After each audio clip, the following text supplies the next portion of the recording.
You gotta get coordinated on that at the same time. Yeah, so catchy. All right. Well, today we have Mr. Matt Underlay from Patch Brave. I am Jeff Fuller from Fuller Embroidery Works, and supposedly in the comments is Justin Armenta from JA Digitizing Studios. I don't see him yet. He's not here, and I don't see him there yet, so we might be giving him a hard time in 58 minutes, approximately 58 minutes. But we do have Miss Cindy King in the comments at 104-degree weather in Odessa, Texas. And I am definitely not looking forward to the Texas heat. Coming up here in July, we're going to be teaching at the Applique Getaway. Ooh. And it's going to be 107, 104 degrees. I mean, if it's 104 degrees now, what do you think it's going to be when it hits middle of Texas? Well, I mean, I'm forecasting that we're going to bring the weather from here down there. So it'll be a nice 80, 87 degrees. 87, extremely humid, and preferably rainy, because that's usually how it goes when I take the weather with me. It's going to be rainy, snowy, don't go outside type weather. Yeah. But good thing we're all inside all day. So there's that. I would think so, at least. For the class I'm teaching, I don't know, maybe you're teaching out on the quad. I don't know. I think my patch class is going to be indoors too. Oh, and well, that's just a downer. I mean, it could be fun, but we'll grab a couple more comments. We have Rich here saying hello. That's here is not his last name. It's Lemix. I said it wrong. We have Bill watching from Kenosha, Wisconsin. Mr. Frank Dunn from the UK. We have Cindy. Now, humidity where I live, but oh, yeah, lots of humidity in Dallas. I don't like humidity. And we have Letty Walker from, she's in Ohio, I think. Yeah, I believe so. There we go. Maybe we'll ask her in the Discord channel. She'll tell us there, because that's where all the fun is. And believe it or not, before this live, I was sitting here with Adam, and we were going through the meme channel in the Discord, and that was a lot of fun. I mean, Adam laughs at pretty much everything, and his laugh is kind of contagious. So even if he doesn't get it, he laughs, which was kind of fun sitting here listening to him. But if you guys aren't in the Discord channel and you want to hang out with the nerds, you should go ahead and join it. It is in there because Matt's magic and typed it. That's the short link, embnerd.com/Discord. You can jump on the Discord server and chat with us. So here we go. I really appreciate him doing that. It's Lemieux. There we go. I hope. We have Stephanie watching from Baltimore, Maryland. Cindy is, I have just about finished my patch order and just need 4 more than heat seal. Awesome. We have Bob watching from South Carolina. No humidity in Odessa. Sorry about that. I think, yeah, then we can come visit Cindy because there's no humidity there. We'll wonder about Dallas if it's going to be super humid. And then we have Terry checking in from Maine. So today was let's talk about Wilcom Day. So we have Wilcom Hatch and Wilcom E4. And we're just in luck because I didn't look on the Facebook group and check the questions that we had on there. Yeah. So yeah, I guess we'll go pull that up. Let's go ahead and we can talk about some of the big differences between Wilcom E4 and Hatch, Wilcom Hatch. One of the main differences that you're going to see is in the user face. So Wilcom Hatch has a lot of drop-down menus on the left side of the screen. And I could just like open Wilcom Hatch because that would be a good idea. I'm launching it right now. Oh, that's good because I don't have it installed at the moment. So Wilcom Hatch has a lot of drop-down menus on the left-hand side of the screen, and E4, it's kind of all in one location. Get rid of that window popping up. Wilcom Hatch is kind of I would say the hobby level, home hobby level version of Wilcom. That's kind of more where they target that product to, but it is most definitely something that I've seen professionals use. I mean, I used it for a while before I got E4. You did too. What made you take the jump from Hatch to E4? I don't remember. I know it was on sale, so that helped. But there was something I needed to do that I couldn't do in Hatch, I think. Okay. I mean, I believe it. There's some things that you can't do. But, well, it's not really that I couldn't do it. It's just that there were buttons that made it easier to do in E4. But then contrary, when I got E4, it wasn't fully loaded either. So there were features in it that I couldn't do in E4 that I could do in Hatch. So then I remember I was playing back and forth, and then eventually you're like, why don't you just buy the add-on? And I was like, oh, that would make a lot of sense. And yeah. I mean, really, I think it's convenience. I think it was really just ultimately came down to the point that it was on like super sale. So super sale. Yeah. It was on super duper sale. Actually, I think it was you traded in the software. Yeah. And that really brought the price down. I only paid like $1,500, I think, for E4 in like 2 or 3 elements. And then I got another element, I think, for like $200 or something, or bought 2 for $200 or something shortly after. Yeah, they do buy one, get one freeze every now and again on the elements. Yeah, so it wasn't or buy bad. 3, something like that. Buy 1, get 3. I don't remember. They do run promotions and sales all the time. I'm not quite sure what their current one is. That would have been a good idea for me to ask before we went live. What's your current promotion? But that's okay. I know for me, a lot of it broke down into the amount of control I have. So there were things that were in Hatch that I wanted to drive down into a little bit more. The big one I can think of off the top of my head was being able to set some of the offsets of the stitches or change some of the patterns in there. E4 kind of gives you like the underlay distance. In Hatch, you have, what is it? Normal, wide, not wide, the opposite of wide. And E4.5, you can actually set the decimal fraction to that. And so it was little things like that I wanted to be able to go in and do kind of more granular control. They do have the same keyboard shortcuts. So if you learn the keyboard shortcuts with one of them, it transfers over really well. So I know that aspect, like when I first got E4.5, when I couldn't find anything, I was using the shortcuts, the shortcut keys, because that's what I had remembered from Hatch. So we're going to grab we've got Letty from Rhode Island, and I think I got Terry from Maine. If not, hello. Yeah, you did. Letty says, Hatch, really a nice stepping stone. It's a good introduction for those who are newer to embroidery and want to start digitizing. I would agree. And Terry asks, if I go on the site and choose Digitizer, what am I getting? So that depends if you can follow that back up with which software. So if you're getting, actually, I think it's only Digitizer in Hatch. Let me double check that, though. I do remember why the reason I actually made the switch. It was for the hand stitch effect. Because there were those couple patches that I did for another patch maker, if you remember. Mm-hmm. That was hand stitch. So it's like I did most of the file, then I sent it to you. Then you would do the hand stitch effect, then send it back to me, and then I would send it back to them. And it was just like that. It was too unreliable, or it was too many steps, really. Yeah, it really becomes kind of a time thing. But I went ahead and I pulled up the Hatch. So Hatch Digitizer, it looks like that's their top level. So you would be getting the software, which you can run, I believe it's on 2, maybe 3 computers. I know 2 for sure.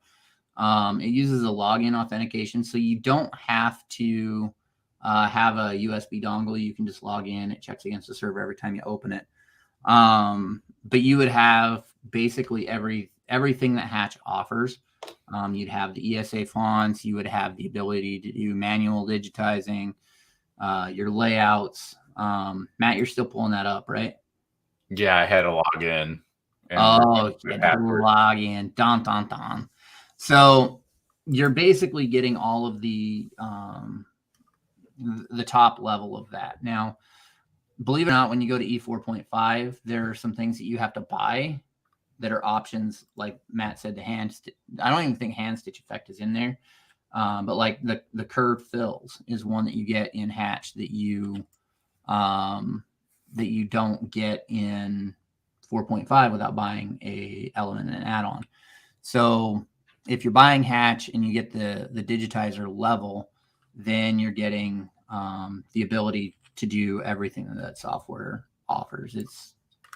You will be able, like if a digitizer creates a file, an EMB file in E4.5, and you tell them that you have Hatch, they can save it in an EMB that's compatible with Hatch so that you can open it. And I'll just kind of stop talking for a little bit while Matt remembers his password. We'll get it pulled up here in a second. Letty says E4 to me is more for commercial level digitizing. You have more controls, options, but it builds on that knowledge. I would definitely agree. And E4.5 support some machines that are not supported in Hatch. That was the reason I needed to get the true sizer option and convert the EMB to .zoo files for the DSK. So that is one thing that that you don't get in Hatch is that. I don't know if there are any other formats. I think there might be a Barrett format too. So it can depend on your machine. So Terry asks, well, then where do you get E4? Where is that on the site? So E4 is actually, it's on Wilcom America's site. And I'm pulling it up. I'm going to drop a link in the comments here. So they have Wilcom Workspace as well, but they also have the Wilcom designing software, which is the level that we ended up getting. To get a quote on that, you can either call in or you can email. I personally like to talk to Teresa because she's my favorite person at Wilcom, and I'm never shy about that. So I would recommend talking to her. She's really helpful, and she's my favorite person at Wilcom. And yeah, we'll say that a few more times. We'll hear it a couple more times tonight, I'm sure, because she's my favorite person at Wilcom. She's really nice. Gets you all the good deals and everything. Make sure you're set. She's helpful, and I had a problem that I was getting bounced back and forth between Hatch support and E4 support, and Teresa ended up fixing or helping me get the solution to that problem when everybody else was just kind of bouncing me back and forth. So, I really appreciate her for all of her help that she gives me. But we have MZ Leela Pink Journey watching from Huntsville, Alabama. So it's nice for you to be here. And I will go ahead and share my screen. Hold, please, while I click on some buttons. I need to click on another button. We don't want that up. So here we have the, yep, and Letty says that too. Make sure to mention the nerds to Teresa. She will treat you right. She will treat you right whether or not you do. But she is my favorite person at Wilcom, and I like to tell people to tell her that. But this is the E4 4.5 designing. This is the top level, which there tends to be more cells on the top level than there are on the lower levels. And I'm not quite sure why. But one of the questions that was asked in the Facebook group, while I pull that up, is the DSG file. So when you export a file in Wilcom to a machine file, it exports the DST, which is going to be your machine file, and it exports a DSG, which I believe is a thumbnail file. There are times that you won't want that on there, and that can be arranged in the options. So we'll find it because it's been a while since I've done it. But I have set it up here. So we'll look at our export tab, because that would be where you can specify kind of the location that you want them. Edit, warnings. I have a lot of those. No change, true view. We'll check when we go to actually export the file.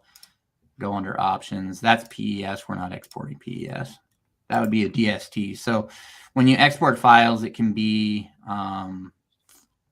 based off of the type of file you're exporting to. So Barrett, happy, Tajima DST, and now we'll go into the options, and it's right here, save file icon. So when you go into the options and you uncheck the save file icon, that will stop the DSG file from being generated.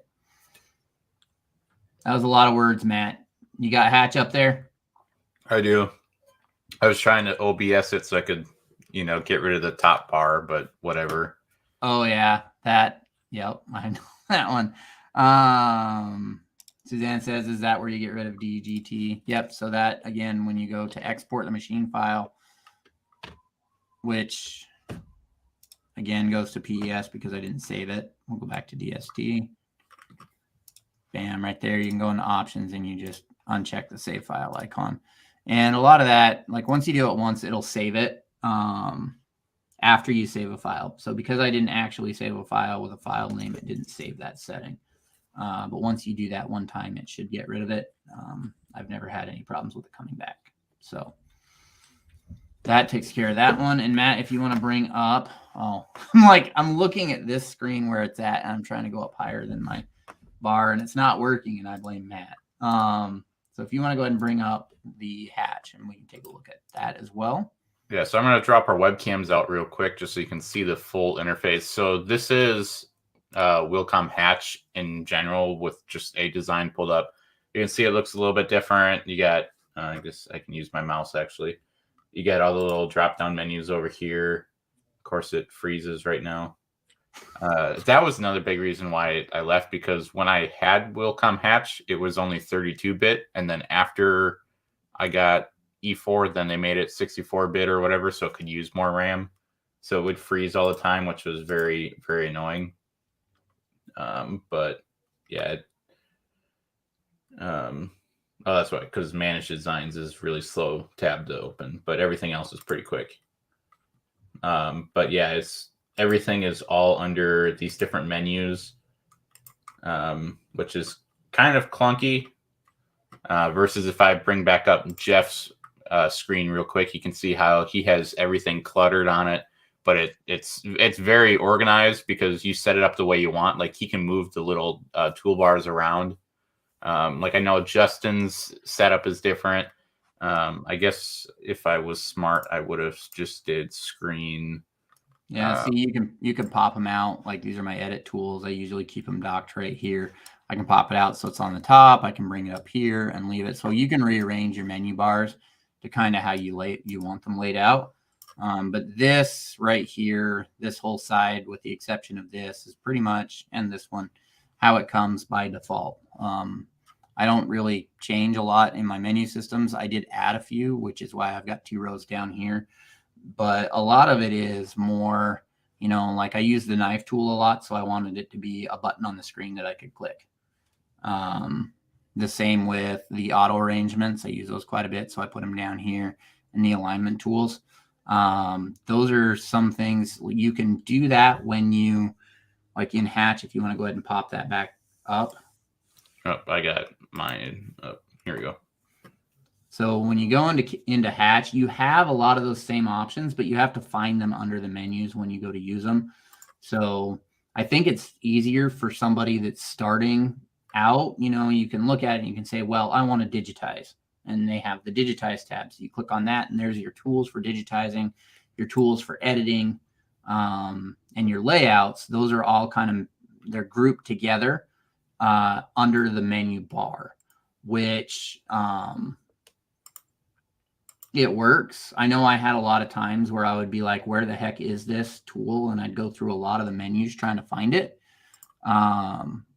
But it kind of gives you an idea of where something is located based on what it would do. So those are like the really big ones. The buttons are larger in Hatch. And then just kind of the location and how they lay things out is just slightly different. Where E4, I've heard it referred to as the HUD, the heads-up display, where you've got almost every option up on the screen. And that's what I prefer. I prefer to have every option up on the screen, because then I don't have to go looking for it in a menu or anything like that. So I don't know. What do you think, Matt? What are the biggest differences between the two? I mean, honestly, they are pretty much identical. It's just, they're both made by Wilcom. They use the same stitch engine and everything. So I could pull this file up in Embroidery Studio, and it would look exactly the same. It would act the same and everything. All the properties would be the exact same thing too. It's just, like you said, the buttons are in different locations. So and You can't actually, I guess you can customize it a little bit in Hatch. I could move this toolbar around. It usually does not. It's not, but it's not nearly as customizable. Versus again, like if I bring up my Wilcom, you can see that mine is a little bit different from how Jeff has it. I only have one bar on the bottom because I don't think you have an ultra wide monitor. I do not. No. Yeah. So this is currently on my laptop screen, which is why the buttons are actually so much larger. But on my ultra wide monitor, there's a lot more buttons that would appear. Like up here, there's a drop down that allows me to send it to each different machine that I have, different USB drives and stuff like that. All of these would fit on there. So this embroidery. Hold on, Matt. Hold on. Whoop. I pulled the brand off. You couldn't see the menu you were going over. Oh, okay. The sign was on there. Yeah, so all of these buttons fit on my screen, going all the way across my ultra wide. So with Hatch, it doesn't really make a difference because this is what you see here is all that you get. I can't do any more. If I want that knife tool, I have to remember where it is. It's edit, and it's right here. I can't drag it, and I would have laughed if I could have, but yeah, I can't. I'm going to try to drag it, and if it works, I'm going to feel silly. Yeah. Well, that would have meant that they added an update, but yeah. I don't even know when. Oh yeah, I'm way behind unless if they didn't update it yet. But I don't know. I think you can check for updates. Check for updates, and it would say maybe loading. So one of the big things that you need to have for Hatch is you need to have an internet connection when you open it, and that's something that they actually email out with the software. They'll say, hey, we're going to do server maintenance. So if you need to use your software, you need to open your software now and then leave it open during our server maintenance. Because if you try to open your software while they're doing that server maintenance, it's going to try to authenticate against the server to check your license and make sure it's valid. And the server is not going to be there, so it's not going to let you into your software. That's something that I see they post on their page every now and again, that they're doing that. With 4.5, we have a USB stick. I was going to see if I had, Matt probably does. Yeah, you have a USB stick that actually has your serial number on it. So in order for you to open and use the software, you have to have that USB plugged in. If you unplug your USB while you're using your software will say, oh, that was a bad idea. I'm closing. Yeah. It'll annoy you until it finds it again. Yep. So that's something that you want to keep in mind if you're getting, like, I know on some laptops, you only have one USB port. Or you don't have any, like the new Microsoft Surface Pro 8 does not have a USB Type A port. It's got a C though. Yeah, so you have to have an adapter, which is annoying, but you just dock it. All right, we'll grab a few comments here. Suzanne says, I just tried to use my mouse on your screen. I do that sometimes. I try to use the mouse on the little screen and it's on the big one. Cindy says, my son will come in to help me sometimes. He'll say, Mom, you can move this here or there. No, leave it or I will be lost. You want to set it up for what your workflow is, and then you want to kind of leave it there, because if you have to start looking for things, it negates the efficiency. So we have Dustin, who just walked through the door. Good evening. Suzanne says, see the button below the pointer select button. Mine usually shows like Matt's, but occasionally it shows up like Jeff's. So that's actually a drop-down menu. Bam. So you're talking about right here. If I click and I hold down, it shoots a fly out here of the different type of edits. So this is actually edit stitches, and this is the edit nodes. So I can change it back and forth. Just like with the select, you can change from select. I want to say that's what lasso select, object select, the star. I don't know what that one is. But you can change the different selects. And here you can change from run stitch to a bean stitch or triple stitch to a motif to, I think they call that one a bean stitch or zigzag. So you can select kind of those flyouts. If it has this little blue arrow right there on any of them, then that means that you can click on them. So this one's actually the knife tools, and I have it again down here because I like to have that button out all the time.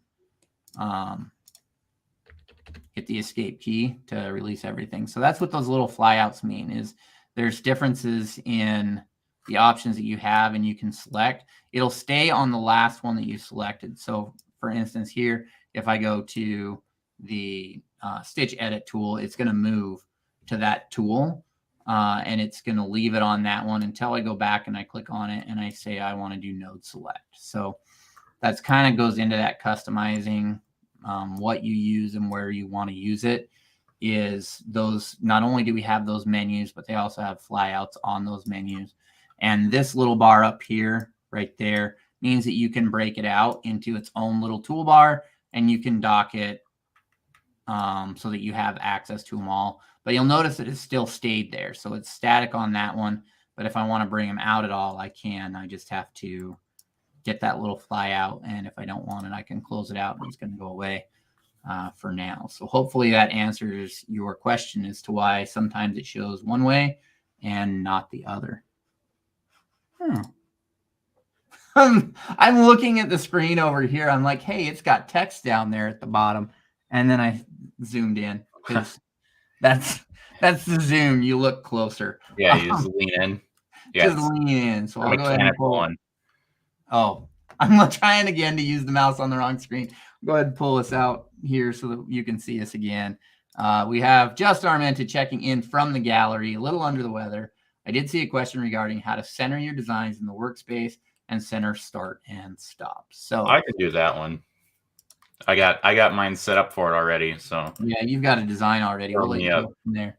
So this is something that I see a lot when you get a design back from a digitizer who doesn't do this for you. I mean, in the grand scheme, I don't think it really matters if your design is centered or not. It might depend on certain machines where it's like absolute position is where it's going to embroider.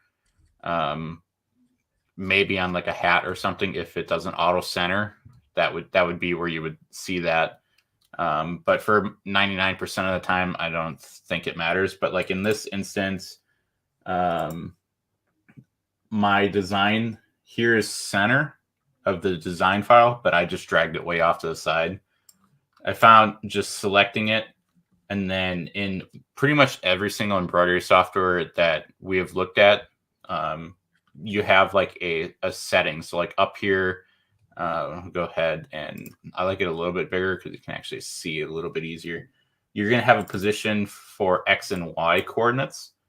So if I just go ahead and put in 0 and 0, hit enter, it's going to center my design on the center of the coordinates, kind of like you would like when you're in math and you have the X and Y chart, or whatever grid. The graph.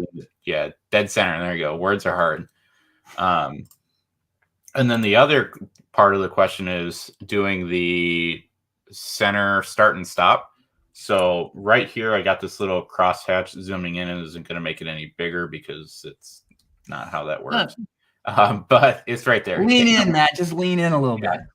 Good thing they can't see me doing that. But up here in design, you have auto start and end.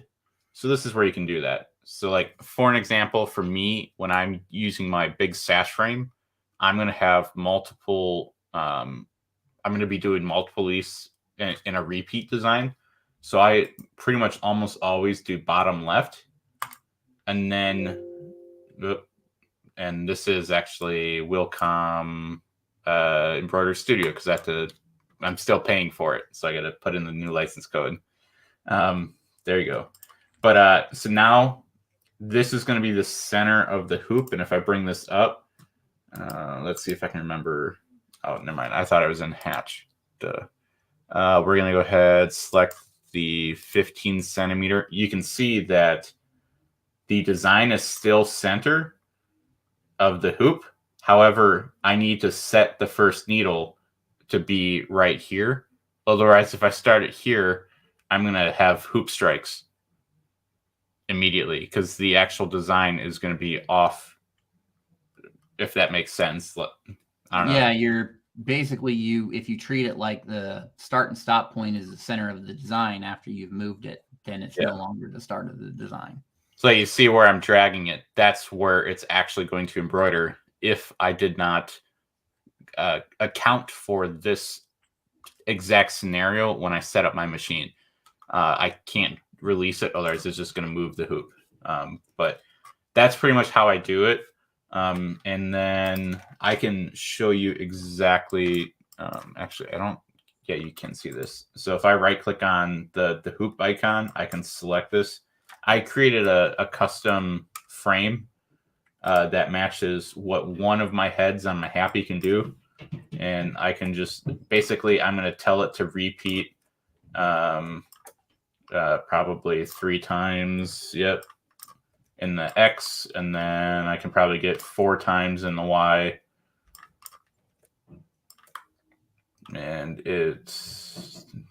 I would do this via the actual embroidery machine setting, but in our previous lives where we talked about production management systems, I did this using that software.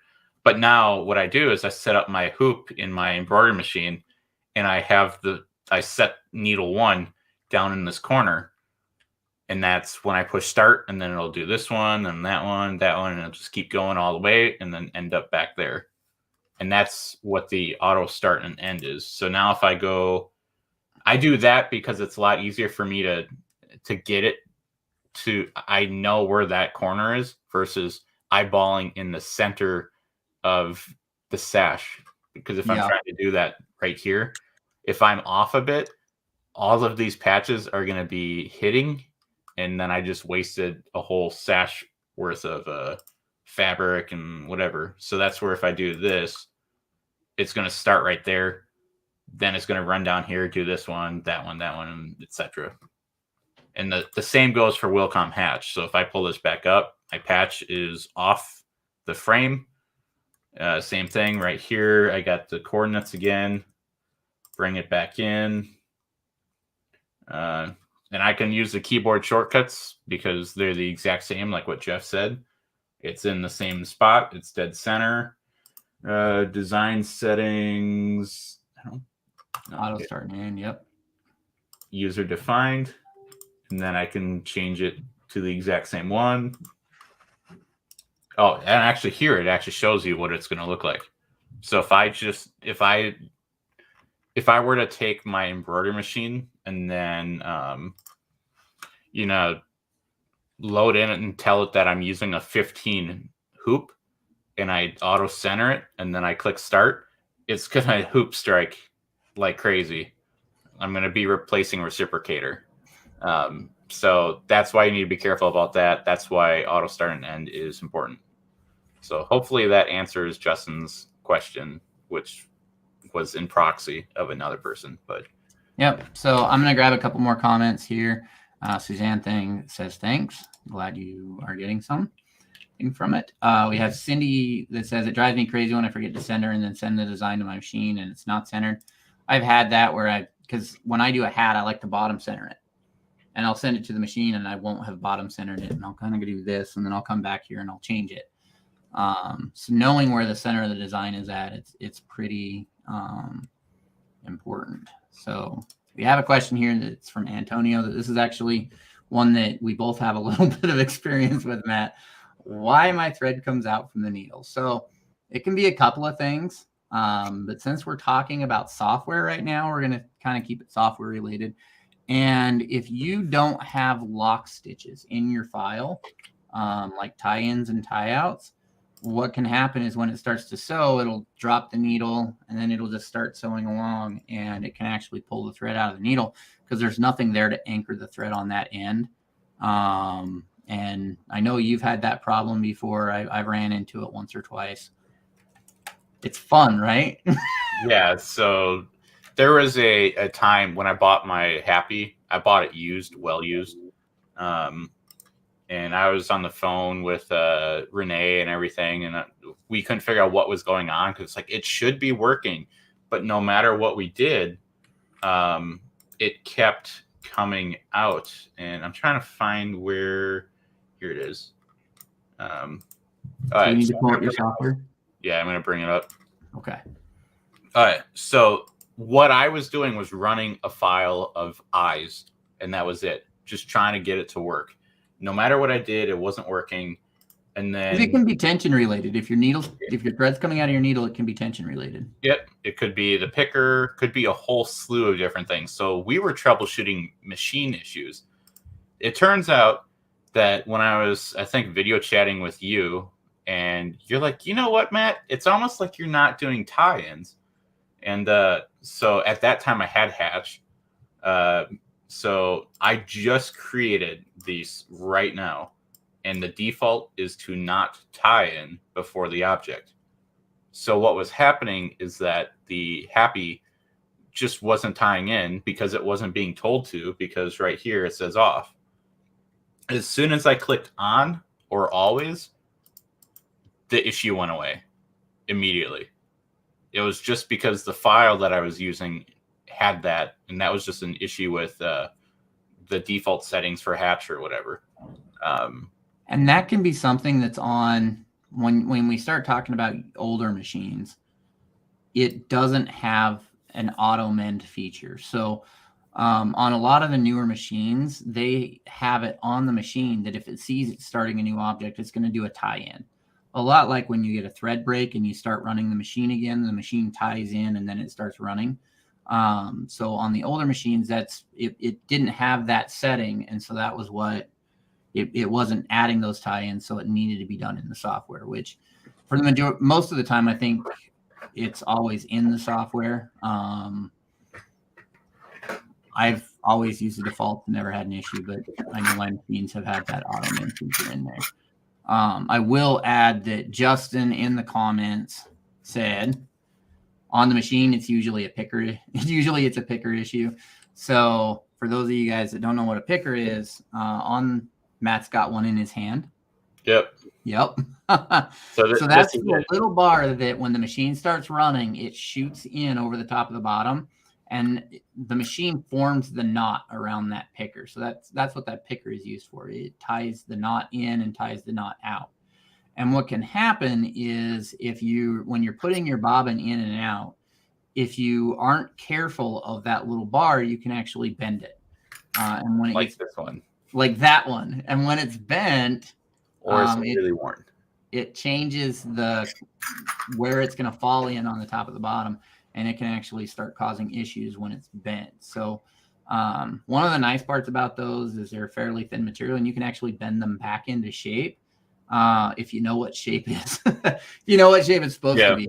But it's also a pretty inexpensive part. I think it cost me like $4 or $5, and I have a spare sitting in my toolbox, because if I bend the one that's on the machine, I can always try to bend it back so that it matches the one in my toolbox. And if I can't get it bent back, well, then I have a replacement, and my machine isn't going to be down as long. So I keep a specific set of extra parts for my machine to minimize downtime. I don't know. Do you have a spare reciprocator for your machines? Not for Happy, because they are discontinued. They cost more than gold right now. Got it. For the Racoma, not anymore. And for the butterfly, I think I have one. But yes, it is an item. I mean, it's an item that you should have, especially if you have one head, because if you don't have reciprocator, your machine's useless. Yeah. And think about it too, if you have employees, it just takes one good hoop strike. Yeah. Sometimes you get lucky and it strikes the hoop and nothing happens, bends the presser foot and you can kind of bend it back. But there can always be that time that it hits the hoop and it breaks the reciprocator, and then you're on the phone with support and they say, we're going to have to send you send you the part, and hopefully the part is in the country and the right one, and then they have to send it to you. And so for me, I keep a couple extra. I keep a picker. I've got a couple of presser feet. I've got a reciprocator and a rotary hook and some other. I think, do we have an article on spare parts? I thought you might have made one. We've done videos, but yeah, I got my rotary hooks set. So He's got his set of rotary hooks. Here's 50 of them. Yeah, and whatever else I got in my cabinet. Bushings, bobbin cases, a ton of springs, gauges. Yeah. Just a couple of things. But if we jump back to the picker, Cindy says, or you can accidentally disengage it. So there are a few things that you can do to the machine. But if it's that in the software is something to check too. If your software is not adding lock stitches, then it can present what looks like machine problems when it's not actually a machine problem. And now we'll go to the next question here from Tanya. I'm very new to Hatch. How do you reduce the number of stitches when you auto-digitize a design and still maintain the design? Auto-digitize seems very dense. So one thing that I know when it comes to auto-digitizing is when you auto-digitize, let's just do like a basic smiley face, right? You got a fill, a couple of eyes, and a smile. When you auto-digitize a picture like that, it'll cut the holes in the fill, in the background fill. So if you're using, my mind went blank. I'm still here, trust me. I just don't know where my mind went. I think I'm watching Matt's screen. But sometimes when you have a full background fill, if you start carving holes into it, especially for really small objects that could actually sit on top of it, when it does the underlay, it has to add travel stitches to go around each and every hole. And I think Matt's going to have an example here for us. Yeah, I got to remember how to even auto. There's an auto digitizing button, Matt, on the left in the menu. It says auto digitize. Going up. Oh, up, right up, there. Okay, so we got to do auto digitize. Oh, not instant. Instant. There you go. Boom. Yeah. Okay, so obviously that's not going to work. How many? Oh, it's over here. 4,000? That's actually... Well, it's not very big. No. It's a lot for how big it is. Yeah, I guess. Let's see. Okay, so I'm just going to... I never auto-digitize. The only time I auto-digitize is if I need a color really quick and I don't even want to open my browser and use the thread converter. But yeah, like right here, can I hide others? Hide unselected. That is going to stitch out horribly. I can tell you that. And from experience. Yeah. I do have... No, that actually wasn't auto-digitized. Never mind. Actually, this one actually was auto. Ignore the Velcro sound, people. Yeah, I was just going to apologize for your ears. Here, we'll just throw me up. This patch was auto-digitized, which didn't do too bad, but it's still really bad. This was the first one I ever did before Jeff showed me how to actually do custom patches. So came a long way. But it's like has a magnet in it. Yeah.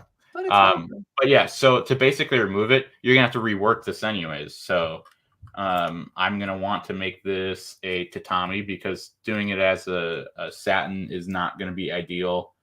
I could come down here. I'll actually just select by colors.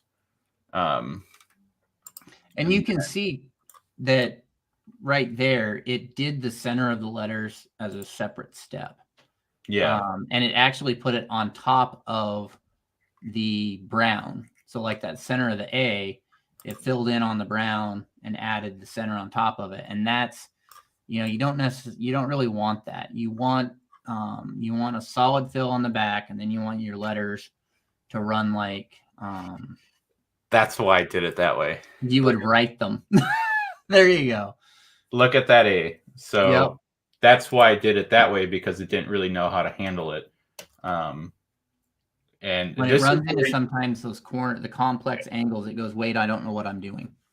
Yeah, and this is where you're going to, not this particular, but auto-digitizing is where you're going to get that ka-chunk, where your machine will really slow down, and it'll give you a really scary sound. Like even, I've been doing embroidery for 5 years, I think. I still hear my machines do it, but it's intentional, and it freaks me out. And then I have to remember, oh yeah, that 3 You stitches. can know it's coming and still Yeah. go like that when you hear it. Oh yeah, and every time, and I'm doing like 200 of the exact same patches, and it'll be like, oh wait, yeah, wait, It's that, oh crap! It sounds horrible. It doesn't hurt the machine, but it's got that sound that makes you think you broke something. So I'm just gonna quickly fix this. So basically, how I would handle it is, is I would want to convert all of this into one fill, which would be like tatami. So it's going to require manual work. So I could weld it. It's not going to fix it completely. Like there is a cut right there. I think getting rid of True View and the background art does not help really. Yeah. But right here, there is a split. So that's going to get really dense. Right here, there's one. I could come in here and just delete these nodes. That will help it. But it's really not going to work well. One thing you could do, but this is very hackery. Like you're better off just digitizing it from scratch. Where is it? Digitize. Where's outlines? Create layout. You know, you're digitizing it from scratch, right? It's right here. No, I'm not. I'm trying to not digitize manually for this. Okay. So I'm going to do an outline. I'm going to make sure I'm doing common outlines because I don't want any of the holes. And I'm not offsetting because I want it to be the exact same shape. And hopefully, did that really not? I'm not using words. But it doesn't. So that didn't even work. So I still have a couple extra nodes to get rid of. So we're just going to go ahead and spend. Oh boy. Technical difficulties. Okay, we're just going to get rid of this one and that one. You know what? If you did an offset on the outside border, but I see that the outside border actually has one of the eyes as part of it. Yeah, so this is why I don't auto digitize. A lot of times you spend more time editing it than you would have if you would have drawn it from scratch. I used words. I don't know if they came out well. We'll find out later. Yeah, there's very few times where I found that auto digitizing has actually been successful. Is there an extra one? It went around the A and it went around the I. For some reason. No, that's separate. It did all of the letters. They're hiding. Oh, I got colors. There we go. Yeah, see, there are some designs where auto digitize will work, but I don't know. Usually they're pretty basic designs. And Cindy comments here too. You would think with auto digitizing the software would know the parameters. So really it comes down to the software is trying to guess, it's looking at the art and it's trying to define where lines are and make decisions, but it can't make, there are stylistic things that you can look at that you can make a decision on, like making sure that you don't cut around all of the letters. Where the software sees it and it's like, okay, well, the background's not here anymore. It's a different color. So I need to put a line here and draw around it. And I will say there are some programs out there that are better than others at auto digitizing, but at the same time, it's all still auto digitizing and it can't make the same decisions that a person can. Like I don't know a single person who would draw an A like that. I'm sure I could find one, but or that the imaginary number that's not in there. Box, yeah. But yeah, so right now I just removed about 1,000 plus stitches from that file just by spending too much time fixing the background. Now the A is going to have to be completely done from scratch. Yeah. I mean, like the O and the S, and I mean, it did a pretty good job on the R's too. The first I, it did a decent job on, and the second I, it put a weird stitch angle on it. So when you go into auto digitizing, you have to know that there are things that aren't going to come out correct. And you're going to have to do some editing. And it really comes down to, am I going to spend more time editing this than it would take me to learn how to do it and do it manually? Because I'm sure there are still things in there that are different.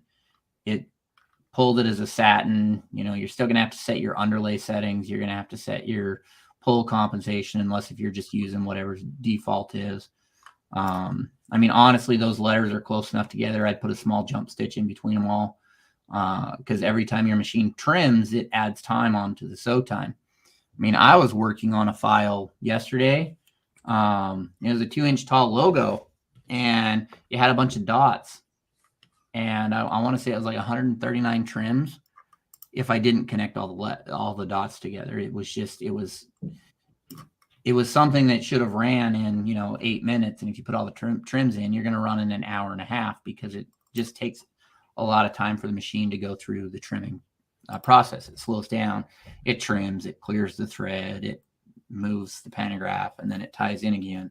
And usually your tie-ins and your tie-outs are where you get most of your issues on files. If you think about it, it's usually when you're tying in or you're tying out that something goes wrong. And Matt pulled his screen off the screen, so I'm not trying to click on it anymore. He does that for me sometimes when I'm trying to run his computer.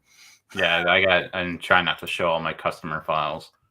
Gotcha. So here it is in Embroidery Studio. This is when I digitized from scratch. So like I actually manually, even the text, I manually digitized it to match the exact font. I have a file from Illustrator that I made that generates the exact arc in the stitch, or not the stitch angle, but the text angle. Yep. So I can put in a different text and it will match. It's all straight up and fits. Because I cannot get the text to warp in the direction that I want it to be exactly like this in Wilcom. I spent probably at least an hour in the software playing with settings, and I could not get it so that the I would be this way and the R would be that way. So I have to manually digitize this, which luckily there's only like 6 designs total of this shape, so it's not too bad. So 1 second, Matt. I'm going to tell Cindy it did not post. It was too long. It didn't post. So if you want to break it up a little and drop it in there, if you got a question, we can get to it. Sorry, Matt. Yeah. But yeah, so I mean, I think we're just kind of beating a dead horse. I think it was about auto digitizing. Yeah. Well, let me ask you this. How many stitches is that? Because my head is over the top of it. So this one with the border that I literally threw on brings it up to 4,100. All right. And the other one in the hatch was without the border. This is actually what I would embroider with the machine, because I would use the Merrill machine. This is only 3,000. In hatch, with this still not correct, it's 3,400. But it's because of the background, and I have a very particular background that I like to do.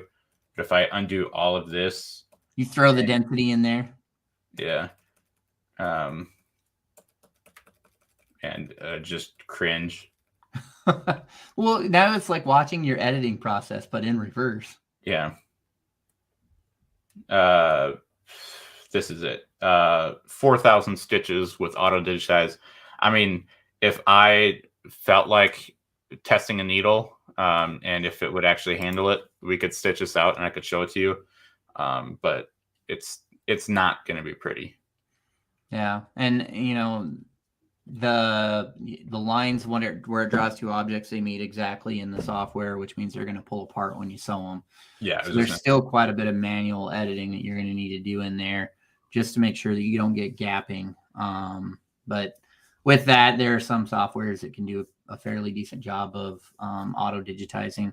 My very first software I ever had, that's pretty much all it was an auto digitizing software. And it did text pretty well. I want to say it was probably one of the better ones that I've seen do text. But now we're going to grab a couple comments from City. It seems like years ago they would cut out the background and lay letters in, which is what it just did there. It cut out the background. Now it seems like they put the background down and then put the lettering letters on top, no cutting out. It really comes down to the traveling stitches. So if I was manually punching every stitch, I could manipulate and go around a hole a lot better than the auto plotting will. And you can cut your stitches down with that, but sometimes it's just faster to run underneath it, especially if it's a really small element, than it is to try and draw around it. Because let's say you do an edge run underlay on your fill, it's going to run all the way around the outside edge, and then it's going to go to each one of those individual inside objects, and it's going to do an edge run on every single one of them. And then as you start filling, every time it hits one of those, it's going to travel around it. It's going to change the way that your fill goes down, and it can add a lot of run stitches in there, just traveling back and forth to different elements that as a person, you can say, well, I don't need an edge run underlay on these inside holes. I don't need to run up and down and go around. So it just kind of depends on how well it's doing. And Cindy says here, talking regular, digitizing, and not auto. And, you know, as if you were auto punching it or manually punching every single stitch, I would more than likely go around. I'd throw a little bit underneath a letter, and then I would cut out the stitches if I could path around it in a way that would make it less stitches. I mean, honestly, when you do lettering, if you manually punch the underlay, you're going to come out with fewer stitches in the underlay than you would when you do it just by auto or using the auto underlay settings. And a lot of it is those traveling stitches that move back and forth and how it has to move, how it calculates the moving. So I think with like a left chest logo, if it's just, you know, 7 or 8 letters, you can almost cut 150 stitches out of it. If you're doing the manually punching the underlay, but then you're running into the, is it really worth it? You know, how long does it take? How much time am I saving? If you're doing hundreds of thousands of them, you're saving some time. If you're doing 10, it's not really worth it. Hopefully that, hopefully that answers questions, but you know, I have seen there are digitizing companies that advertise that they manually punch all the underlay because it comes out with less stitches, but then those are the same companies that also charge a lot more for a left chest because you pay for that if they're spending extra time. Yeah. So that was my really long-winded explanation. I'm good at those. Here we go. We have Tanya saying, thanks. I guess I better learn how to digitize manually.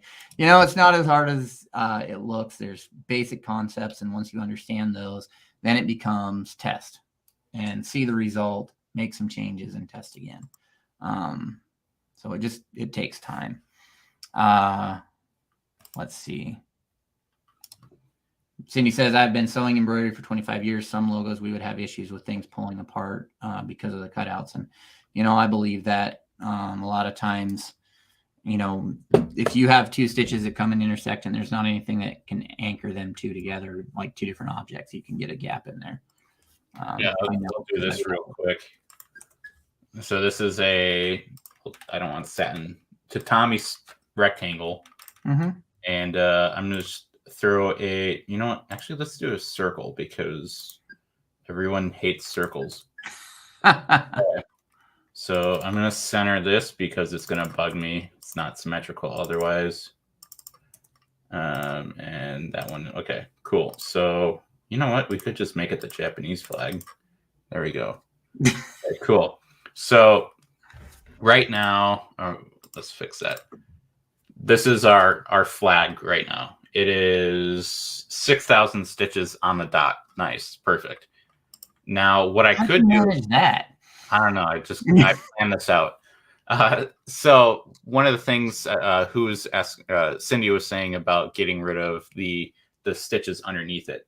So I could go ahead and do that and select these 2. And I always get it wrong for the first time, but I got it that time. So right now, if I just delete it temporarily, I now have a hole. So it's not going to stitch in there because we're trying to save stitches, right? Now, if I throw this back on here, I'm going to have a little under 500 stitches. You can't see it, just take my word for it. Matt's sitting on top of it. Yeah, silly me, but here we go. All the way down here, it's 55.65. So that's how many stitches. So I just saved 500 there right now. But there's a caveat with this. Just because, well, one, the stitch angles are the exact same. So I'm just going to go ahead and change it. Might make it a little bit easier to see. There's going to be a problem when you sew this out. There's going to be a gap. Right up here, there's going to be a gap. Let's see. Can I just highlight this? So right there, you'll have one. Oop, that's not an outline. And then right down here, you're going to see one too. If I push enter. And why is... I'm going to bug Jeff by doing it after the fact. But what's going to happen is that, can I just do it this way? It's going to pull in this direction because that's how the stitches are going. So that's one of the side effects of doing it that way versus you could just do a full fill. Another thing, it happens sometimes with certain designs by cutting out this hole. You're going to see that it's going to do a lot more underlay. If I open this up quite a bit, we'll just do it. Change the color to black, maybe. Oh, yeah, there you go. Now you can see it. There's a lot more running around. If you're doing a lighter density, which I like doing on a full fill patch, you're going to see all of these lines, which, yeah, there's tools you can use. I can change it to Trapunto and change the underlay type. But that's still, I can get rid of it altogether.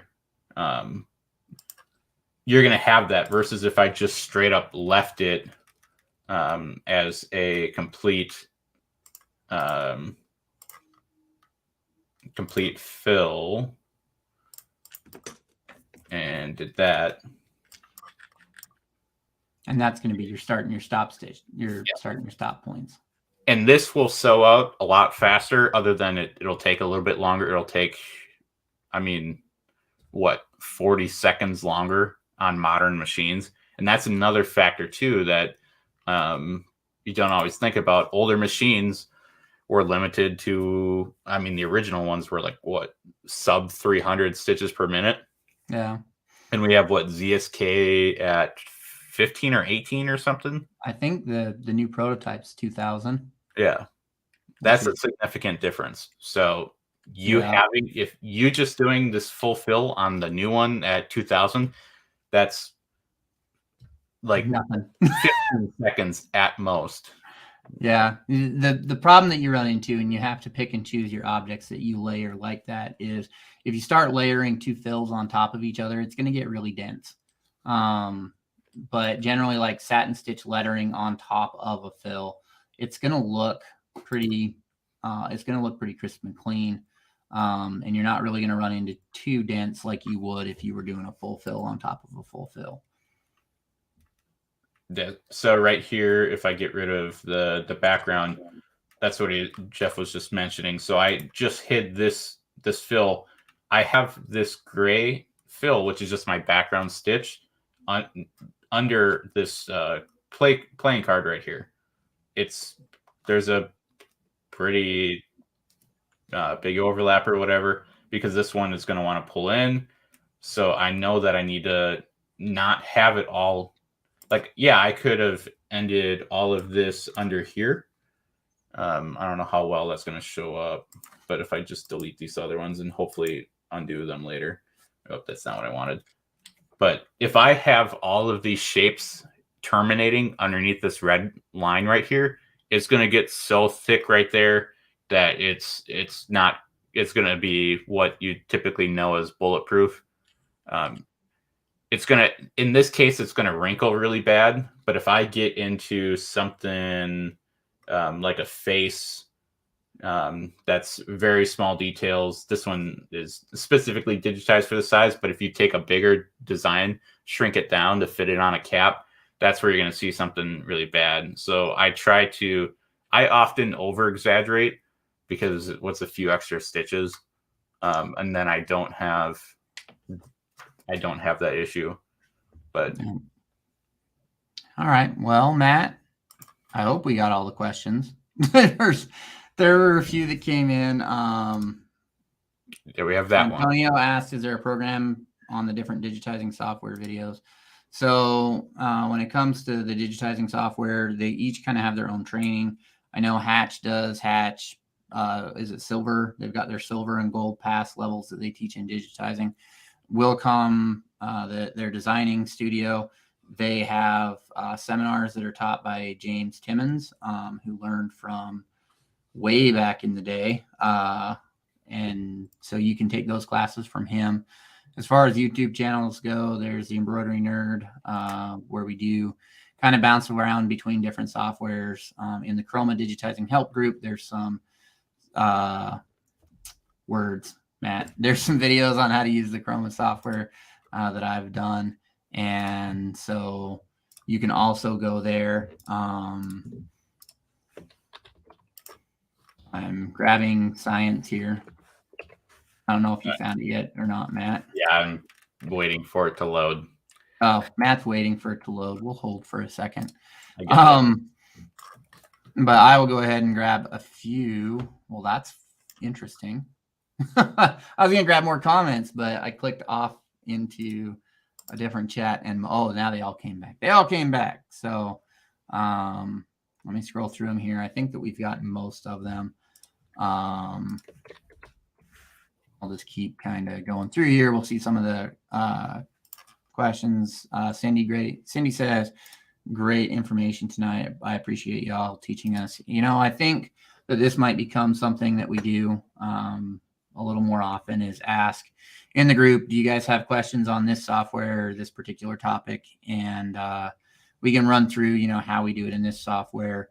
Because I think that this went pretty well. We asked, for those of you guys that missed it, we asked yesterday, I think it was, in a Facebook post, what are your questions on Wilcom, either Embroidery Studio or Hatch? And we're going to try and answer them today on the live. So keep your guys' eyes out for that. We do this show every Tuesday night. Yep, 52 times a year. Got to do the math here. We might not do it, though. We'll see when Applique Getaway comes up. Just so you guys know, we will be going to Applique Getaway. Matt's teaching the class, as well as myself and Mr. Justin Armenta at the Applique Getaway. Do you have the link for that as well, if you would like to sign up? Let's see if it got fixed.